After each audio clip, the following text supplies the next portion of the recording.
هدیه به روح پاک همسرم نجیبم. قلب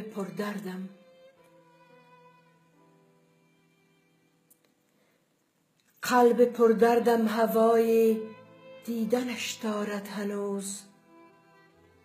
قهر کرده رفته از من سوی آغوش خدا. اشک می ریزم ز حسرت از دو چشم خونفشان. بوسه ها بر نقش پایش می زنم با صد خیال. همچو شاهینی پرید از آسمان دیدم. آشیان کرد در کنار بستر رویای من. چهره مردانش در گریه هایم خانه کرد. قامت شمشاد او در سینه من نقش بست.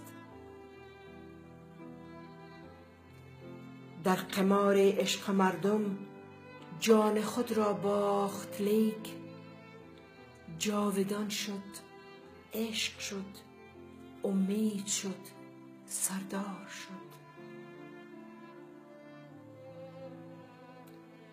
چون به پای دار رفت عاشق شدم باری دگر.